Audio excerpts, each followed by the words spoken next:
عزتمنو قدرمنو مسلمانانو ورونو، رسول الله صلی الله علیه وسلم د نبوت او رسالت د ملاوېدو نه مخکې بغار حرا ته تلو. ام المؤمنین حضرت عائشہ رضی اللہ عنہ فرمائی حبب الیہ الخلا، آپ صلی اللہ علیہ وسلم کو خلوت گزینی سے محبت تھی. پیغمبر علیہ السلام بے آواز ناستے دا خوخول دے بارہ کی تذکرہ ذکر شی ہوا. خلوت یو جلوت وی نہ خلقو پا مخ کے ناستے، خلقو سر معاملات، خلقو سر ملاقاتون یو خلوت وی. دا رسول اللہ صلی اللہ علیہ وسلم پا زمانہ کے بدغ وقت کی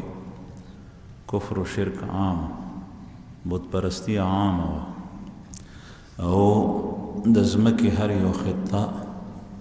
چې الله جل جلاله پیدا کړي ده او په دې انسان پیدا کړی دی،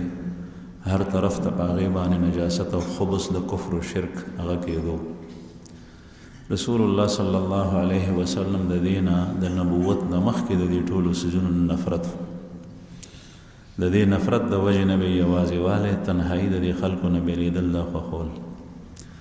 دین دا خبره علماء فرمائی معلومیږي چې کومه معاشره کې فسق و فجور کېږي،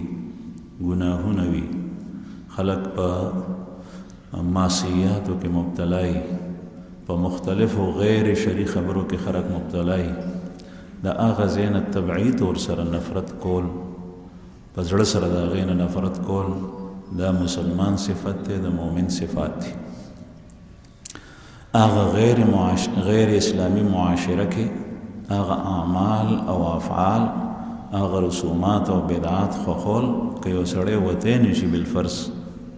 دیتلی نشي دا غینا، لیکن نفرت کوي دا غینا، نفرت کوي دا د ایمان صفت دی. او که یو سړی په زړه سره آغا څیزونه خوښوي او اخلي او دې ترې نه نفرت نه کوي، یا یې خوښوي نه خو نفرت ترې نه کوي، دا غیر ایمانی او غیر اسلامی صفت. دغه کس ته د خپل ایمان خبر واخلي. یو دویمه دا چې د خلکو نه ډډې ته کېدل د خپل اصلاح دپاره، دا د رسول الله صلی الله علیه وسلم د زمانې نه را روان دی، دا سنت دی. که چېرته د یو سړي په معاشره کې اصلاح نه کېږي، په معاشره کې اصلاح نه کېږي، نو دته پکار دی چې د لږ وخت دپاره دی د معاشرې نه وځي او د خپله اصلاح وکړي. که په معاشره کې د ده ایمان ته، د ده مذهب ته، د ده اعمالو ته نقصان رسي، نو دی د ډډې ته شي. تاسو ګورئ نه چې اوس هم په رمضان کې اعتکاف مسنون، هغه سنت دی په وروستۍ اشره کې، او دا غین علاوه نفل اعتکاف ټول کال شته. په اعتکاف کې په اعتکاف کې سړی د خپل اهل و عیال نه، د خپل ټبر نه، د خپلو بچو نه، د خپلو عزیزانو نه، د ټولو نه جدا شي او جومات ته بستر راوړي، په جومات کې پروت وي. او د اعتکاف بنیادي شی دا دی چې د جومات نه به نه راوځي، او که د جومات نه ووتې بغیر د شرعي ضرورت نه، نو ستا اعتکاف هغې سره ماتېږي. او شرعي او طبعي ضرورت دا دی چې اودس دپاره وځي، او شرعي ضرورت دی دا دی چې په هغه جومات کې د جمع مز نه کېږي، 5 وخته مز پکې کېږي، لیکن د جمع مز نه. نو د جمع مز دپاره جومات ته تللی شي چې څنګه مز وکړي نو فوراً به واپس راځي، لیکن دغه جومات کې به ته پروت یې شپه ورځ، خلک خو به مز وکړي نو بیا به ترې لاړ شي، جومات به خالي او ته به په هغې کې پروت یې. دلته کې الحمدلله د شپې د جمعې په شپه باندې نفلي اعتکاف کېږي. د دې اعتکاف مطلب دی چې کوم ملګري په هغې کې حصه اخلي. نفل اعتکاف ټول کال جایز دی. تاسو چې جومات ته رادننه شئ نو دغه وخت کې کم از کم چې سړی څومره وخت تېروي دا نیت وکړي چې زه د اعتکاف په نیت باندې دلته وخت تېروم. نو په جومات کې مز هم وکړو، په جومات کې ذکر و اذکار هم وکړل، په جومات کې تلاوت هم وکړو، په جومات کې واعظ و نصیحت هم واورېدو، مسایل هم واورېدل، او هغې سره سره د اعتکاف د اجر و ثواب هغه درته بیا میلاوي. نو اعتکاف کې سړی د دنیا نه د علایقو نه عوایقو نه د هغې نه کټ شي الله جل شانه سره تعلق شي دغسې که یو سړی د معاشرې نه وځي د رسول الله صلی الله علیه وسلم به د معاشرې نه وته بلکې په دې مجمع کې به علما ناست دي ابو داود شریف کی روایت تے ام المومنین حضرت عائشہ رضی اللہ عنہ فرمائی چې نبی کریم صلی الله علیه وسلم به د نبوت نپس هم څو ورځو دپاره یو 3 ورځو دپاره بهر لاړ په ابو داود شریف کې حدیث دی نبی کریم صلی الله علیه وسلم ام المومنین ته فرمائی چې ما ته سورلی تیار کړه او په هغې باندې سامان کېده د خوراک څښاک او رسول الله صلی الله علیه وسلم دا مو فرمایل چې ګورې دې سورلی سره نرمي کو نو ما ورته تیار کو رسول الله صلی الله علیه وسلم به ووت 3 شپې څو شپې به بهر وکړي دا د نبوت او د رسالت نه پس نو دا اعتکاف دا شته بل طرف ته الله جل شانه په قرآن پاک کې فرمایي لا رهبانیت فی الاسلام رسول الله صلی الله علیه وسلم فرمایي لا رهبانیت فی الاسلام قرآن کریم کې الله جل شانه فرمایي ورهبانیت ابتدعوها هغه رهبانیت چې دوی خپله جوړ کړي په اسلام کې رهبانیت نشته نبی کریم صلی الله علیه وسلم فرمایي د رهبانیت ترجمه دا کوي چې ته مخلوق کې خدا پرېږدې علاقه پرېږدې کور کلی پرېږدې ځنګل ته لاړ شي دې نه مراد هغه رهبانیت دی چې په هغې کې ته د ښځې حقوق تلف کې ضایع کوې د اولاد حقوق تلف کې ضایع کوې تا باندې د چا حقوق دي هغه ضایع کې د هغې تپوس پوښتنه نه کوې په دې انداز باندې کور پرېږدې چوټ لکه نن سبا د دې مثال په بدھ مت کې شته بدھ مت باطل مذهب دی کافر دی په هغې کې دا رهبانیت شته دی چې ځنګل ته لاړ شي کال څو کال هلته تېروي نه واده شته نه نور څه شته که وي نو هغې سره تعلق پرېږدي مختلفو طریقو سره کوي او د رسول الله صلی الله علیه وسلم د بعثت نه مخکې په نصاراو کې دا شی موجود و چې هغوی به بهر لاړل نو بیا به د ښځې د بچو د هغې پوښتنه نه کوله دې ته ویلی کېږي رهبانیت د نبی کریم صلی الله علیه وسلم په زمانه کې یو څو صحابه هغوی به خپله کې جمع شول مشورې وکړه په هغې کې یو عبدالله ابن عمر ابن عاص رضی الله عنه دی بخاری شریف کې د هغه تفصیلي واقعه ده زیور کوي دی سپینګیري ته بخاری شریف کې تفصیلي واقعه ده وی چې ما ته پلار واده وکړو په ښه کورنۍ کې راته واده وکړو نو یو ځل مې پلار د خپلې انګور نه تپوس کولو چې بچی څنګه حال دی او دا خاوند دی سره د وخت څنګه تېرېږي څنګه دی خاوند دی ستا وخت ورسره څنګه تېرېږي نو دې انګور ورته وی د عبدالله ابن عمر بن عاص بیبي چې ډېر ښه سړی دی عبدالله ډېر ښه سړی دی ډېر تقوادار دی دینداره دی خو تر اوسه پورې ما څخه نه دی نږدې شوی هغه تپوس ترې نه وکړو نو دا یو څو کسان جمع شوي وو دوی مشوره کړې وه وی چې مونږ خو عبدالله ابن عمر ابن عاص د ده او د پلار په منځ کې 12 کاله فرق ته یاد ساتئ د ده پلار عمر ابن عاص هم مسلمان دی صحابي دی عبدالله ابن عمر هم مسلمان دی صحابي دی او د 12 کالو په عمر کې او پلار چې الله جل شانه ته دا بچی ورکړو یو روایت دا دی نو خبر لاړو نبی کریم صلی الله علیه وسلم ته نبی کریم صلی الله علیه وسلم ته اطلاع لاړه چې عبدالله ابن عمر د سره نور ملګري دي دوی خو بالکل هر څه پرېښي دي رسول الله صلی الله علیه وسلم دی راوغوښتو تپوس یې ته وکړو یو وی چې زه خو به ټوله شپه الله ته ولاړ یم بس بل وی زه به واده نه کوم ښځې ته به نه نږدې کېږم بل وی چې د ورځې به مې روژۍ مسلسل به زه روژې نیسم د عبدالله ابن عمر ابن عاص واقع ده چې نبی کریم صلی الله علیه وسلم زه ځان ته نږدې کړم ما ته وایي او لاس یې راباندې کېښود چې تا دا خبرې کړي دي چې نو ما ته نبی کریم صلی الله علیه وسلم فرمایي چې ما ته نه ګوري زما په زندګۍ کې په طرز حیات کې تا دپاره اسوه حسنه ده زه روژې م نیسم او افطارم کوم روژې کوجه کوم زه د الله جل شانه عبادتم کوم او دې سره سره چې کوم دی نو ښځې مې هم دي هغوی سره تعلقات هم ساتم ازدواجي حقوق هم د هغوی ادا کوم زه د شپې الله جل شانه ته ودرېږم عبادت هم کوم او خوب هم کوم نو دی وی چې مونږ وی چې یا رسول الله تاسو خو ته خو د الله پیغمبر او الله جل شانه پاک پیدا کړی مونږ ټول ژوند په تیارو کې په کفر شرک تیر کړی دی نو مونږ ته د دې سيزونو ډیر ضرورت دی نو نبی کریم صلی الله علیه وسلم په قهر او مونږ ته وی چې زه تاسو کې زیات تقوادار او بیا راته وی چې روجې نیسه او داسې کو او قرآن پاک تلاوت داسې کو او بیا چې کوم بیانو دا هر څه وته خپل خدای سره سره دا حقوق ادا کو عرض مې دا کولو چې رهبانیت دې ته ویل کېږي نبی کریم صلی الله علیه وسلم د دین په سختۍ سره منی چې ستا ښځه د دا غي حقوق ولې نه ادا کړي محمد رسول الله صلی الله علیه وسلم چې غار حرا ته تلو نو بیا به واپس راتلو څو شپې به یو کې حضرت خدیجه رضی الله عنها صبراله د کور د زوجیت حقوق هغه به ادا کول د زوجې حضرت خدیجه رضی الله عنها بیبي یو او سورہ چې به تیرې کې بیا براله دویم دا چې نبی کریم صلی الله علیه وسلم بزان سره توخه وړه او ذات به وړو که یو کس وای چې تا خو توکل په دې کې دی چې انسان د دې سيزونو نه دغه سره روان شي دا سيزونه پریدي نو دا یاد ساتئ چې دنیا کې اسباب پرې خل دا توکل نه دی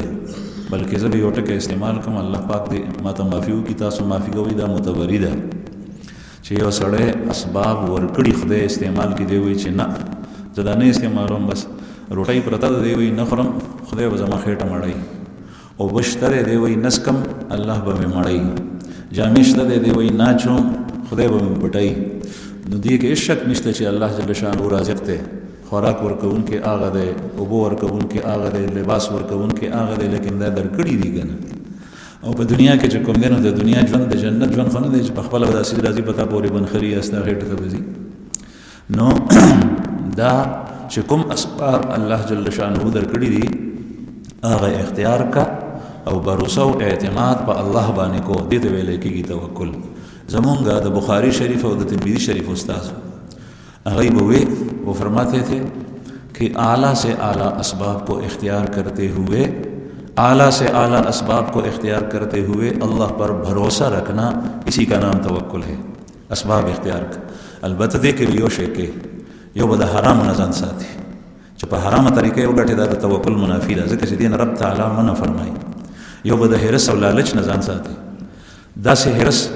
چې مثلا تاسو رښتا او ته بیا د هغې دپاره چې کوم دی نو فرایض پرېږدي د خدای پاک پولې ماتې حدود ماتې احکام ماتې بیا ورپسې دا د توکل منافي ده د قناعت نه کول او حرص اختیارول د توکل منافي ده مشتبه او حرام مال ته لاس اچول دا د توکل منافي ده حضرت علی کرم الله وجهه د نبی کریم صلی الله علیه وسلم د تر زوی او داسې لوی کړی دی لکه د بچي په شان او بیا زومم دی د پیغمبر علیه الصلاۃ والسلام خوږه لور بیبي حضرت فاطمه رضی الله عنها د علی سے پنیکا کې وا کور کې به خوراک سکات سنو لوګتن دی باندې تیرې دی لیکن توکل دا حالت چې یو ځل بهر وته چې سو ګورم نو وی اوګه ما ډیر سخت نه هرم په صحابه باندې ډیره سخت لوګتن دی تیرې شي مونږ دا ارمانو کو دا ارمان بهشکه ټیکته چې د نبی کریم صلی الله علیه وسلم په زمانه کې وي چې دا غي مخ مبارک ته مې کته دا غي خبره مې په دې غوږ اورېده دا تمنا د هر مسلمان په زړه کې وي لیکن په دې وخت باندې ناشکری مکوئ چې زه دې وخت کې ولې پیدا یم او هغه وخت کې ولم پیدا نو د خدای په قضا باندې او دغه په فعل باندې اعتراض په شکل کې دا خبره مکوه بلکې په دې کې د الله جل شانو ډیر حکمتونه دي که هغه زمانہ کې وي هغه لوګې تندې هغه قحطونه هغه فقر هغه تنگدستي هغه جنگونه د کافرو سره هغه زخمونه هغه شهادتونه هغه در باندې راتلې نو تا به آیا دې ته غاړه ایښې وه او د رسول الله صلی الله علیه وسلم په مجلس کې که به یو معمولی خبره د بې ادبۍ د چا د خولې نه ووته نو د هغه کفر خطره به وه نو رسول الله صلی الله علیه وسلم په زمانہ کې صحابو باندې چې کوم حالات راغلي دي هغه حالات به مونږ برداشت کړی وي حضرت علی کرم الله وجهه په لار تېرېږي وایي چې ګورم که چېرته د خوراک څه وي نو صحابو کې غیرت و سوال به یې د چا نه کولو نه نو یو یهودي په باغ کې ولاړو نو هغه یهود خو هغه ټایم کې مالدار باغونه یو پیسې ورسره هغه یهودي کوی سره ولاړ دی او حضرت علی کرم الله وجهه ته وایي هل لك فی ذل یا اعرابی، اے عربی، اے عربی بوکا روباسې چې بوکا روباسې نو کجوره به در کوم د هغې په عوض کې. نو دی ورته وایي چې یو نو د کوی نه به یو بوکه رایسته یو کجوره به یې ورکوله. تاسو اندازه ولګوئ مدینه منوره کې باغونه د کجورو ډیر دي، خو سره د دې د نو د مهاجرینو یو بوکه چې د کوی نه رایستل څومره ګران کار دی، او یو د کجورې دانه به یې ورکوله. ده ورته وایي چې یو نو بوکه به یې رایسته، نو هغه ورسره ولاړو موټي کې کجورې دي، نو چې یو بوکه به یې راویسته نو یو دانه به یې ورکړه، بیا به یې بوکه کوزه که راوبېوسته نو بیا به یې بله دانه ورکړه، بیا به یې بله دانه ورکړه. نو چې موټی یې ډک شو نو بوکه یې ورته پرېښوه را روان شو، وایي بس ما دپاره دا کافي دي. دې ته ویلی کېږي قناعت، چې سړي ته څومره ضرورت وي په هغې باندې دی قانع شي. الله جل جلاله مونږ ته په دې وخت کې څومره پریوانه رزق را کړی دی، څومره پریوان. د نن نه تاسو شپېته کاله او یا کاله شاته لاړ شئ، نو چې کومه د ډېر عمر مشران دي هغه موجود دي، هغوی نه تپوس کوي. هغه دور ته لاړ شئ چې په کومه زمانه کې میچنې وي، میچنې به ګرځېدي. رسول الله صلی الله علیه وسلم په زمانه کې به اوربشې خوړلی کېدي. حضرت انس رضی الله عنه تپوس چاته نه وکړو، نو وایي چې زمونږ خوراک به اوربشې وي او غلبیلونه نو چې په غلبیلونو مو اوربشې چاڼ کړی وی اوړه. نو تپوس کوونکي تپوس کوي چې بیا به د هغې هغه بوسکو سره مسه کول، ځکه چې اوربشې په میچن باندې اوړه کې اوس هم اوربشې میلاویږي. ما ته د ملګرو چا دل د اوربشو راوړي دي دل، په هغې کې په غنمو کې اړو فرق نه کېږي. مور مې وایي چې دا د غنمو دل دي که د اوربشو دي، دومره صفایي سره په مشینانو باندې وباسي. په میچن باندې چې ته اوربشې اوړه کې نو هغې کې بوسکي وي، نو هغه بوسکي به پکې وو. نو حضرت انس رضی الله عنه ته وایي چې غلبیل نو اوربشې به مو خوړې، په هغې کې بوسکي وو، نو هغې سره به مسه کول. نو هغه ورته وایي چې ننفخه مونږ به پوکې ورکو، نو چې کوم بوس به ترې نه الوتل هغه به والوتل، چې کوم به پاتې وو هغې کې مو اوبه واچولې هغه به مو خوړه. دا روټۍ به هم نه میلاوېده. عرض مې دا کوله زما عزتمندو چې دا توکل نه دی، یو دا توکل نه دی چې سړی وایي چې زه اوس دا نوکري پرېږدم بیا به څه کېږي، چې ما سره دا پیسې نه بیا به څه کېږي، چې دا بینک بیلنس مې ختم شي بیا به څه کېږي، چې دا مارکیټ نه نو بیا به څه کېږي، راشه دا کاروبار نور مزید سیوا کړه. دا توکل منافي ده، او دا الله جل شانه باندې توکل نشته. دا چې څه د سره دي دا چا درکړي، دا خو الله جل شانه درکړي. او یو دا توکل نه دی چې انسان سره سوي دی هغه پرېږدي وغورځوي، چې بس په الله جل شانه من توکل دی، نو په الله باندې توکل پکار دی. لیکن دا اسباب الله پیدا کړي دي. دلته کوی شته او ته تږې او په کوی باندې بوکه شته، نو دغه وخت کې د کوی په غاړه باندې ته کښېنې او لاس په ګوډو باندې کېږدي چې د کوی نه به اوبه راځي او خپله به زما خېټې ته خولې ته راځي، نو دا توکل نه دی. بلکې کوی ته بوکه ښکته کړه، او یا نن سبا بجلی ده موټر پکې لګېدلی دی، نو مشین بټن ووهه او چې بجلی وي اوبه به راوغورځوي، نو بیا بیس کړي. نو عرض مې دا کوله زما عزتمنو چې محمد رسول الله صلی الله علیه وسلم به غار حرا ته تلو او ځان سره به توخه اوړه، او چې هغه به ختمه شوه نو بیا به مبارک کور ته رالو، او حضرت خدیجه رضی الله عنها به خدمت کولو. دا آثار او نښې نښانې نبی کریم صلی الله علیه وسلم باندې مخکې دا ښکاره شوې وي. حضرت خدیجه رضی الله عنها چې ورسره نکاح کړې وه، د هغې تذکره تاسو ته شوې ده. هغې په دې بنیاد کړې وه چې د ده باندې نښ داسې علامات لیدلي وو چې هغې په بل چا نه لیدلي. د وریځې سورې او میسره غلام د نبی کریم صلی الله علیه وسلم د سفر ناشنا حالات ورته بیانول. او دغه خدیجه بیبي دا د ورقه ابن نوفل پرشته کې وه، او ورقه ابن نوفل د دې مکې مکرمې یو سړی و چې د جاهلیت د زمانې نه ډېر طبیعي طور سره ښه او نیک را روان، او هغه بیا نصراني شوی و، هغه بیا تورات زده کړی و، انجیل زده کړی و. نو دغه حضرت خدیجه رضی الله عنها هم د هغه نه څه اورېدلي وو. نو نبی کریم صلی الله علیه وسلم علامات د هغې د بعثت نه مخکې به یهود و نصارا او خلکو ته وی چې داسې پیغمبر به راځي. نو څه نه څه واقعات حضرت خدیجه رضی الله عنها په ذهن کې مخکې نو، او چې کله نبی کریم صلی الله علیه وسلم د نبوت نه مخکې دا اثار شروع شول، خوب بې لیدو، نو ام المؤمنین حضرت عایشه رضی الله عنها فرمایي جهت مثل فلق الصبح، خوب تعبیر به داسې رڼا ورځ صفا راوتو لکه رڼا ورځ چې وي او چې په لاره باندې بتلو نو نبی کریم صلی الله علیه وسلم فرمایي چې زه به د ضرورت د رفع کولو دپاره د مکې د آبادۍ نه بهر وتم نو چې په لار بتلم نو کاڼي او شجر حجر به راباندې سلام وي چې ما به وړاندې وروسته وکتل چې دا سلام چا وکړو نو ما به څوک نه لیدل نو به هر حال دا ټول علامات په دغه دوران کې چې رسول الله صلی الله علیه وسلم په غار حرا کې ناست دی او د شپې وخت دی او د رمضان میاشت ده او بعضې وایي چې د رمضان 21 تاریخ او 10 اگست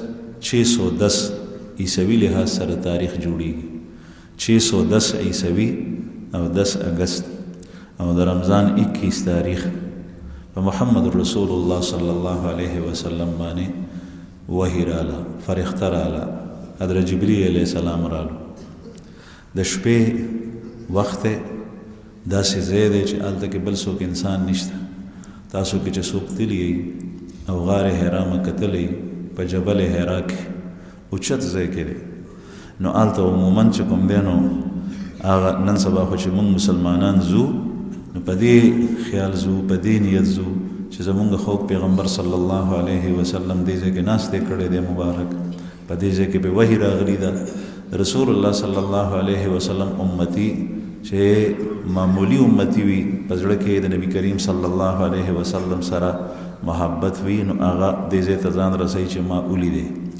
نو که یو سړی نن سبا ستړي ستومانې کوي او تکلیفونه تېروي او خیږي بره نو په دې خیال خیږي نو هغه زمانه کې خو په دې طرف څوک راتلل نه ځکه یې د دې ځای انتخاب کړ په داسې یوازې او ځان ته ځای کې فرښته راله حضرت جبرئیل علیه السلام نبی کریم صلی الله علیه وسلم سره ملاقات وکړو او ورته وایي جبرئیل علیه السلام چې اقرأ پڑھ تو وایا رسول اللہ صلی اللہ علیہ وسلم و فرمائے ما انا بقاری میں پڑھ نہیں سکتا زلوستے نشم بے و فرمائے چې اقرأ پڑھ تو وایا بیا نبی کریم صلی اللہ علیہ وسلم فرمائے چې ما انا بقاری پڑھوں بی زلبانی چې کلا رسول اللہ صلی اللہ علیہ وسلم فرمائے چې نشم لستے نو جبرئیل علیہ السلام ځان سره جوخ کو او سینې د سینې سره یو ځای کو وتا او حضرات اهل علم وایي چې انساني شکل کې راغله او بیا پرې خو زور یې ورته ورکړو نو بیا پرې خو په دویم ځل ورته بیا وایي چې اقرأ پڑھ تو وایا رسول الله صلی الله علیه وسلم بیا فرمایل چې ما انا بقاری بیا حضرت جبرئیل علیه السلام ځان سره جوخ کو او جوخو کې د هغې نه زیات زور ورکو او بیا پرې خو بیا ورته وایي چې اقرأ بیا نبی کریم صلی اللہ علیہ وسلم فرمائل چې ما انا بقاری میں پڑھ نہیں سکتا زلوستے نشم بیا په دریم ځل بیا ځان سره جوخ کو بیا چې ځان سره جوخ کو نو بیا د هغې نه سیوا زور ورکو او بیا یې پرېښو بیا یې ورته وایي چې اقرأ بسم ربک الذي خلق خلق الانسان من علق اقرأ وربک الاکرم الذي علم بالقلم علم الانسان ما لم يعلم دا دې پورې آیات دا ړومبی وحی د قرآن کریم چې په محمد رسول الله صلی الله علیه وسلم باندې نازل شي په دې ځل باندې په دې وروستي ځل باندې د رسول الله صلی الله علیه وسلم په سینه او زړه کې د آیات محفوظ شو اوس دې ځای کې یو مسله خو دا ده چې نبی کریم صلی الله علیه وسلم دا څنګه فرمایل چې ما انا بقاری میں پڑھ نہیں سکتا یا میں پڑھا ہوا نہیں ہوں حالانکہ هغه خو عربو او دا قرآن پاک په عربی کې نازل شوی رسول الله صلی الله علیه وسلم عربو قرآن کریم په عربی کې نازل شوی بیا څنګه نه لوستو نو جواب یې دا دی یو بعضې حضرات وایي د سیرت په کتابونو کې لیکلي دي چې جبرئیل علیه السلام نبی کریم صلی الله علیه وسلم ته یو کپڑا ریخمینه ټوټه د ریخم هغه یې ورته مخې ته ایښي وه په هغې باندې دا آیات لیکلي چې دا وایه او هغې باندې هیرې جواهرات لګېدلي وو په هغه کپړه باندې او رسول الله صلی الله علیه وسلم ته یو مسند راوړی په هغې باندې یې کېنولی نو نبی کریم صلی الله علیه وسلم تحریر نشو لسته، لیک نشو کوله او کتاب نشو ویله. او د آیات ساتي چې نن سبا خو مونږ فخر پدې کوو، وای فلان کې پڑھنے والا دی او فلان کې ان پڑھ دی، او پڑھنے والا او ان پڑھ کې فرق وي. پڑھنے والا ته سړی د عزت پسترګه ګوري، ان پڑھ ته نه. د محمد رسول الله صلی الله علیه وسلم د پاره نه لوستل او نه لیک دا د نبی کریم صلی الله علیه وسلم مدح ده. تاسو به وایئ چې څنګه؟ هغه داسې چې کوم علوم چې رسول الله صلی الله علیه وسلم په سینه کې کومې خبرې چې هغه یې کړي دي او کولې، د دنیا علما، اهل علم، فقها، محدثین، مفسرین او سیرت لیکون کی، اصول فقہ، اصول حدیث، اصول تفسیر چې څومره کتابونه دي دا ټول لیکل شوي دي. دا د رسول الله صلی الله علیه وسلم د هغې علومو په رڼا کې لیکلی شي او ختمیږي نه چې څومره پورې دا ځمکه شته دی، دا دنیا آباده ده، قیامت نه دی راغلی. الله جل شانه به د اهل علمو نه دا کار اخلي. دا د هغه علومو په رڼا کې دي چې د هغې علم نه ذره څوک اخوا دیخوا شي نو ټول امت پې باندې د اهل علم پې باندې راپاسي، وایي دا ټک ټکی غلط لیکلی دی، دا شی غلط دی، دا کتاب مه ګورئ. ولې؟ د هغې علومو نه بهرنۍ خبره ده. دا علوم رسول الله صلی الله علیه وسلم ته ورکړی شي سره د دې چې پڑھنے والا نو. نو تاسو نه زه یو تپوس کوم چې یو سړی کتاب لیک نشي کولی او کتاب کې ویلی نشي او هغه سره دومره علوم وي، نو دا صاحب کمال شو. او که هغه کس چې هغه کتاب لوستی شي او کتاب ووایي دا صاحب کمال شو. کمال د ده ډېر زیات دی چې چا کتاب نه دی لوستی، تحریر نه ورځي او هغه د علومو سمندر دغه بیانوي. دویمه دا چې په هغه زمانه کې کتابونه وو او تورات او انجیل دا کتابونه وو، خو دا خو محرف شوي، مبدل شوي دي، په دې کې تحریف دی. دغه تحریف را روان. نو که چېرې رسول الله صلی الله علیه لکه ورقه ابن نوفل چې تاسو ته ما تذکره وکړه، هغه به د تورات ترجمه د عبرانۍ او سوریانۍ ژبې نه عربۍ ته کوله او دغسې کتابونه وو. نو که چېرې نبي کریم صلی الله علیه وسلم د کتاب مطالعه کولی شوی، نو بیا به ډومبی اعتراض د مخکې خلکو دام کولو، لکه نور خو د ځان نه اعتراضات جوړول، دا اعتراض به کولو چې دی د فلانکي فلانکي کتابونه وایي، نو د هغې نه دا علوم زده کوي. نو رسول الله صلی الله علیه وسلم ته نبی امی په دې لحاظ سره چې پیغمبر علیه السلام پڑھنے والا نو، نه استاد شته په دنیا کې، الله جل شانه براه راست ورته علم ورکړی، او نه چې کوم دی نو چېرته کتاب لوستی دی، نه کتاب لیکلی دی چې په چا به لیکل کول، خطوط به بادشاهانو ته لیکل، نو بیا به صحابه ورته وی چې دا ولیکئ، کاتبین به راغوستل. قرآن کریم چې به نازل شو نو ورسره کاتبین وحی حضرات صحابه، زید بن ثابت رضی الله عنه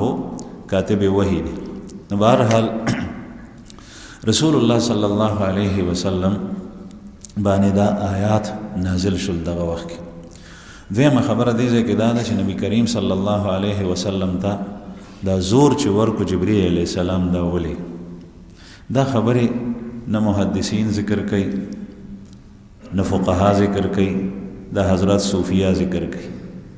او دا یاد ساتئ چې د نبی کریم صلی الله علیه وسلم په تعلیماتو کې چې څنګه دا نور څیزونه شته دی، فقه شته دی، تفسیر شته دی، حدیث شته دی، رسول الله صلی الله علیه وسلم د کافرو سره جهاد کړی دی، تعلیم و تعلم شته، دغسې تزکیه هم شته چې نن سبا ورته تصوف وایي. قرآن کریم په اصطلاح کې دې ته تزکیه وایي. تزکیه څه ته ویلی کېږي؟ کسی دوسرے کے دل کو مانجنا، دلوں کو مانجنا. قرآن کریم کے اللہ پاک فرمائی لقد من اللہ علی المؤمنین اذ بعث فیہم رسولا من انفسہم یتلو علیہم آیاتہ ویزکیہم ویعلمہم الکتاب والحکمہ. اللہ جل شانہ نے بڑا احسان کیا مومنوں پر کہ انہی میں سے ایک پیغمبر کو مبعوث اور پیدا فرمایا جو ان کا تزکیہ کرتا ہے. یتلو علیہم آیاتہ، قرآن کریم کی آیات تلاوت کرتا ہے، وَيُزَكِّيهِمْ اور ان کا تزکیہ کرتا ہے، وَيُعَلِّمُهُمُ الْكِتَابَ وَالْحِكْمَةَ اور کتاب اور حکمت کی تعلیم دیتا ہے. تزکیہ کوي. تزکیہ څه ته ویلی کېږي؟ د کفر و شرک چې څومره غلط عقایدو د هغې نه پاکول، او چې څومره په انسان کې بد اخلاقي او رذایل وي د هغې نه پاکول. په دې زړه کې مختلف قسم صفات د انسان راتلی شي دا خم کیدی شي او دا بدم کیدی شي په دې کې صبر په دې زړه کې دا راتلی شي صبر خشه دی او د دې په مقابله کې بے صبری جزع او فزع ګیلې او معنی شکوې شکایات دا غلط شی دی یو سړی فقیر دی وای په دې شکر دی الحمدلله علی کل حال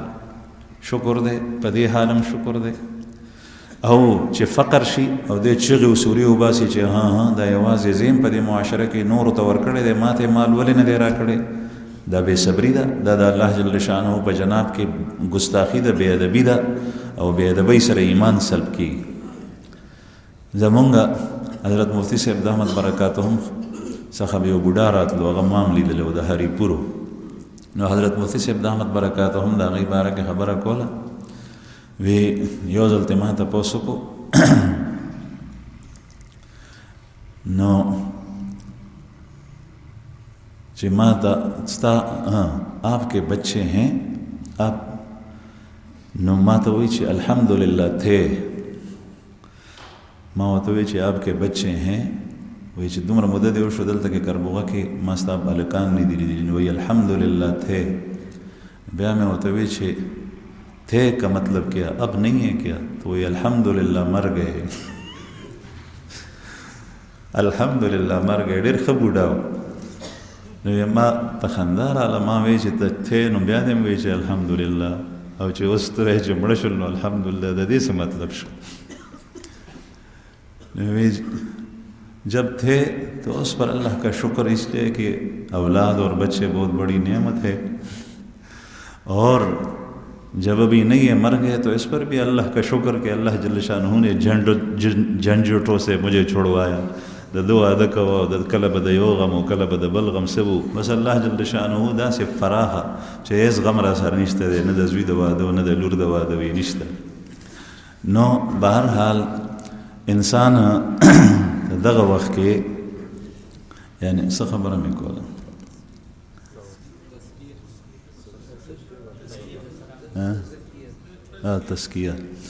تزکیه باندې خبره کېده چې رسول الله صلی الله علیه وسلم به د خلکو تزکیه کوله او تزکیه په دې زړه کې اخلاق وي بد او ښه هغه بد اخلاق لرې کول دا چې انسان خواري کوي نو هغه لرې کېږي او د هغې په ځای کې ښه اخلاق پیدا کړي حرص دا بد صفت دی دا خلق دی چې په دننه په زړه کې وي او د دې په ځای کې قناعت دا ښه دی ناشکري دا بد صفت دی ناشکری او ناقدری خدای پاک هر څه ورکړي او د الله جل شانه شکر نه ادا کوي نشته دی کم دی دکان شته مارکیټ شته کارخانه شته ځمکه شته فصل پکې کېږي هر څه خدای ورکړي دي چې تپوس ته وکړه نشته کار نه کېږي ګزاره نه کېږي په زرګونو روپۍ ګټي بعضې سړی په لکونو ګټي نشته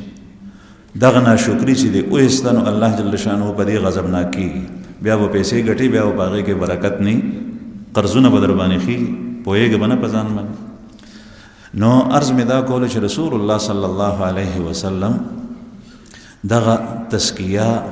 به هم د خلکو کوله نبی کریم صلی الله علیه وسلم ته چې کله د فرښتې جبرئیل علیه السلام دا زور ورکولو نو دا صوفیه حضرات وایي چې دا هغه فیض د جبرئیل علیه السلام د سینې نه منتقلولو نبی کریم صلی الله علیه وسلم سینې ته ملک فرښته دا جدا مخلوق دی او بشر انسان دا جدا مخلوق دی او د بشر د ملک نه استفاده دا ګرانه ده ډېره زیاته ځکه قرآن کریم کې الله جل شانه فرمایي چې مشرکین به وي چې محمد رسول الله صلی الله علیه وسلم بارک دی څنګه پیغمبر شو دی خو زمونږ په دې معاشره کې دې ځای کې پیدا شوی دی نو دی څنګه پیغمبر شو پیغمبر خو په کار دی چې فرښته وي نو الله جل جلاله فرمایي چې پیغمبر فرښته وي نو چې فرښته په خپل اصل صورت کې وي نو تاسو د هغه نه استفاده نشو کولی او که خامخا هغه راتلی نو بیا به بشري صورت کې راتلی ځکه چې فرښته په اصل صورت کې راشي نو هغې ته چې وویني سړی نو هغه به یا مریض زړه به یې چوي نشي لیدی فرښتې اصل صورت دا دی یا به زړه چوي مري یا به هغه پرکاله شي بېهوشه به شي نو خامخا به هغه انساني شکل و صورت کې راځي. نو چې انساني شکل کې راشي نو بیا به دی وایي چې دا خو انسان دی. نو رسول الله صلی الله علیه وسلم او انبیاء کرام ځکه الله جل شانه بشر پیدا کړي دي فرښتې نه. بهرحال رسول الله صلی الله علیه وسلم بشر ما فوق البشر نو او په ټولو انسانانو کې افضل ترین په مخلوق کې داغه نه څوک افضل او داغه برابر نشته. بعد از خدا بزرگ تو یہ قصه مختصر الله جل جلاله پسې چې په کائناتو کې په مخلوق کې د چا مرتبه لوړه ده هغه محمد رسول الله صلی الله علیه وسلم. د جبرئیل علیه السلام نه استفاده کول دا ګرانه ویو. دویم دا چې د نبی کریم صلی الله علیه وسلم هغه د نننې نظام هغه داسې شي چې په هغه کې صفات پیدا شي ملکوتی چې د فرښتې نه اخذ کولی شي. تاسو ګورئ چې مقناطیس اوسپنه راکاږي او لرګی نه راکاږي. مقناطیس اوسپنه راکاږي لرګی نه راکاږي. دا د محمد رسول الله صلی الله علیه وسلم سینه ده چې قرآن پاک او وحی اخلي او د بل چا په سینه کې دا نازل شوی وی نو هغه ساعت زړه به چاودی. د وحی دومره زور او دومره چې حضرت زید ابن ثابت رضی الله عنه فرمایي چې یو ځل نبی کریم صلی الله علیه وسلم سره زه ناستم. دا کاتبین وحی کې دي هغه صحابه چې چا به وحی لیکله. رسول الله صلی الله علیه وسلم سره زه ناستم او د هغې مبارک دا زنګون زما په زنګون باندې پروت و فخذه علی فخذی. زنګون زما په زنګون باندې پروت. دغه وخت کې په نبی کریم صلی الله علیه وسلم باندې د وحی نزول شروع شو. وحی راتلل چې د وحی راتلل به شروع شل نو رسول الله صلی الله علیه وسلم باندې به یخ جمی کې خولې راماتې شوې او داسې به سسیدې د خولې لکه د ملغلرو په شان مشکڼو په شان. نو وایي چې زما په هغې پتون باندې دومره بوج پرېوتو دومره بوج چې ما وی چې قریب ده چې زما دا پتون اوچوي دا اوشلیږي مات شي د وحی د ثقل او د بوج د وجې. او امهات المؤمنین وایي چې په یخ جمې کې په خولې رالی او صحابه وایي چې په کومه اوښه باندې به ناست نو هغه اوښه به د وحی د بوج د وجې نه هغه به کېناست او یا به خپې ارجل برجل کېدي لکه چې ډېر زیات بوج وي پې باندې. دا د وحی ثقل. او یو ځل په جیرانه کې نبی کریم صلی الله علیه وسلم نه یو کس تپوس وکړو چې یا رسول الله یو سړی دی احرام یې تړلی دی عمرې ته ځي او په هغې باندې خوشبويي لګولې ده د زعفرانو نو دی څه وکړي. نو نبی کریم صلی الله علیه وسلم ورته جواب ورنکړو. نو دغه وخت کې په وحی شروع شو. نو یعلا یو صحابي دی هغه وایي ما حضرت عمر رضی الله عنه ته ویلي چې ما ته وښیه دغه وخت کې د وحی کیفیت کې نبی کریم صلی الله علیه وسلم څه حالت وي. وایي ما ته عمر صاحب وایي چې راشه نو صادر په باندې پروت چې صادر مې اوچت کو نو دومره په زور باندې دا ساره وته لکه سړی چې په غرق خوب باندې ودي او خرخر کوي داسې او خولې په باندې راماتې وي. لږ ساعت کې د وحی کیفیت لرې شو. سري عن بیا وی چې این سائل هغه سائل څه شو هغه چې پوښتنه یې کوله وی چې دا یم یا رسول الله. نو ته یې وفرمیل چې دا چې کوم رنګ دی نو دا ووینځه او د وینځلو نه پس چې کوم دی نو بیا او دا موزې چې دی چولی دي نو دا وشلو لاندې د ګیټو نه ښکته چې خپه دې پکې پټه نه. بهرحال د وحی کیفیت به رسول الله صلی الله علیه وسلم باندې دومره سخت. دا خو د نبی کریم صلی الله علیه وسلم سینه وه چې د قرآن کریم نزول یې برداشت کړی دی. یعنې د قرآن پاک په باره کې خو الله پاک فرمایي قرآن کریم کې په خپله انا عرضنا الامانة على السماوات والارض والجبال فابین ان يحملنها واشفقن منها. دا امانت دا مونږ په غرونو باندې او په ونو بوټو باندې پس آسمانونو باندې پس ځمکه باندې وړاندې کو د انکار وکړو. بهرحال نبی کریم صلی الله علیه وسلم ته دا زور ورکول حضرات صوفیه وی دا نسبتونه کله چې یو سالک او مرید د خپل شیخ سره کینی د استفادې لپاره د تزکیې لپاره. نو حضرت شاه عبدالعزیز رحمه الله د شاه ولی الله رحمه الله زوی د تفسیری عزیزی کې لیکي او حضرت شیخ الحدیث مولانا محمد زکریا نور الله مرقده نور حضرات دا نقل کړي دي چې د مرشد او د مرید په منځ کې څلور قسم نسبتونه یو ته نسبت انعکاسي ویل کېږي یو نسبت القایی دی یو نسبت اصلاحی دی او یو نسبت اتحادی دی. نسبت انعکاسی دا چې په ړومبي ځل څوک د چا نه بیعت شي او متبع سنت مرشدي وي د هغه په محفل کې کینی نو د هغه د محفل د هغه د صحبت هغه اثرات دی په خپل ځان باندې ویني نو دته دا ځان خپل ډیر پاک ښکاري. وجه دا ده چې اثر پې باندې د هغې د دې مثال داسې دی لکه د عطار په دکان کې سړی کینی عطر فروش نو دی عطر یې نی لګولی خو هغه عطار د دکان هغه فضا او ماحول ټول خوشبودار دی نو دی خوشبویي محسوسوي او چې دغه صحبت نه دی کله لاړ شي نو بیا دغه وخت کې هغه اثر نی. ځکه ډېر حضرات دا وایي دلته چونکې نیکان خلک ناست دي نو بعضې سړی چې ډېره موده پس راشي یا داسې په ګډو وډو کې وخت تېر کړی نو هغه وایي چې د مجلس ډېر زیات خوند وکړو دا د صحبت هغه لنډ اثر وي او چې کله دلته نه لاړ شي نو بیا هغه کیفیت نه محسوسوي. نو دغه وخت کې پکار دی چې مسلسل دی د چا ښه صحبت ته ځي مسلسل چې مسلسل ځي نو دا به کلکېږي. نو د نسبت انعکاسي نه بیا نسبت القایي جوړ شي. په نسبت القایي کې بیا مرشد او شیخ توجه کوي نو هغې توجه سره د اصلاح وشي. دغه اصلاح چې دی بیا د هغې مجلس نه پاسي نو بیا هم د سره هغه نښتي خو د هغې حفاظت کول پکار دي. او د هغې مثال بیا داسې لکه ته چا سره اور بلیږي او مومبتي خپله بله کړې او د هغه نه یوسې نو دا مومبتي به داسې په حفاظت کې وړې چې ګیر چاپېر به دې نه لاس نیولی چې چېرته مړه نه شي او که حفاظت یې نه کوې معمولي هوا پرې راغله نو دا به مړه شي. نو دغسې چې کوم ستا زړه کې ښه خبره ننوتې ده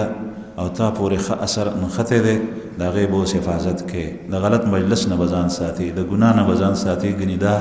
اثر دا ختمېدی شي. دیم بیا نسبت څلورم بیا نسبت اتحادي وي. نسبت اتحادي هغې چې په هغې کې دغه مرید د خپل مرشد په شان شي د هغه په زړه کې چې کومه خبره راځي هغه د ده په زړه کې راځي هغه چې کوم سوچ کوي هغه سوچ دیم کوي د دوی دواړو حالات یو شان شي. نو دغه نسبت اتحادي رسول الله صلی الله علیه وسلم په صحابو کې ابو بکر صدیق رضی الله عنه ابو بکر صدیق رضی الله عنه د نبی کریم صلی الله علیه وسلم سره نسبت اتحادی حاصلو چې د رسول الله صلی الله علیه وسلم زړه کې به کومه خبره راتله هغه به د محمد رسول الله صلی الله علیه وسلم راتله. په یو مشوره کې د قیدیانو په باره کې مشوره وشوه د بدر قیدیانو چې دوی سره څه وکړو نو عمر صاحب او ډېرو صحابه وویل چې یا رسول الله سرونه یې پرې کوي قتل یې کوي او رسول الله صلی الله علیه وسلم په زړه کې راغله چې دی نه فدیه وصول کو او پرېږدو او د ابوبکر صدیق صاحب په زړه کې دا رایه راغلې. په حدیبیه کې چې کله صلح کېده حضرت عمر رضی الله عنه نبی کریم صلی الله علیه وسلم ته وایي چې یا رسول الله ته د الله رښتینی پیغمبر نه ویم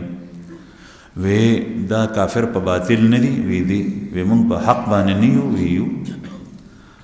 نو بیا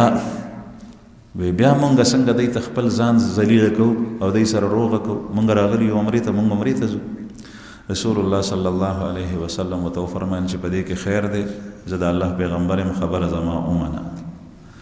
عمر صاحب ډېر سخت د غصې په حالت کې ځکه چې دا دناعت ورته ښکنه ښکارېده چې دا کافر مونږ ایساری مونږ ته وایي چې خانه کعبې ته مه ځئ ټول خلک ځي. هغه زمانه کې به عمره ته خلک تلو حج ته به تلو که چا به د خانه کعبې طواف کولو جنګ ته به نور راغلی نو تلو به نو د دوی اراده 1400 یا 1500 کسانو نبي کریم صلی الله علیه وسلم سره د عمرې به د جنګ نه وه مشرکینو بیا نه پرېښود. بیا ابوبکر صدیق صاحب ته لاړو حضرت ابوبکر صدیق رضی الله عنه ته دغسې خبرې عمر صاحب وکړي نو ابوبکر صدیق صاحب د نبی کریم صلی الله علیه وسلم خبرې نه وې اورېدلې هماغه خبره ورته حضرت ابوبکر صدیق صاحب وکړه چې کومې نبی کریم صلی الله علیه وسلم کړی هماغه سوال جواب یې وشو. نو دې ته نسبت اتحادي وي چې د شیخ او د مرید په زړه کې بیا یو شان خبره راوچتېږي. بهرحال رسول الله صلی الله علیه وسلم چې کله جبرئیل علیه السلام رالو نو راتلو سره مناسبت پیدا شو او ړومبی چې کله ورته ووایي چې اقرا نو دا هغه نسبت انعکاسي و او چې بیا زور ورکو نو دا نسبت القایي و او چې بیا دویم ځل باندې زور ورکو نو دا نسبت اصلاحي و او چې څلورم ځل په درېیم ځل باندې زور ورکو نو بیا دغه نسبت اتحادي و. اوس د نبی کریم صلی الله علیه وسلم سینه هغه د جبرئیل علیه السلام نه اخذ کولو دپاره بالکل تیار او ملکوتی صفات پکې راغلي نو جبریل علیه السلام چې به وحي راړه نو نبی کریم صلی الله علیه وسلم به اخذ کوله ان شاء الله دې پسې مزید بیا د رسول الله صلی الله علیه وسلم کور ته تګ د وحي د نزول نه پس واقعات که ژوند بیانېږي واخر دعوانا الحمد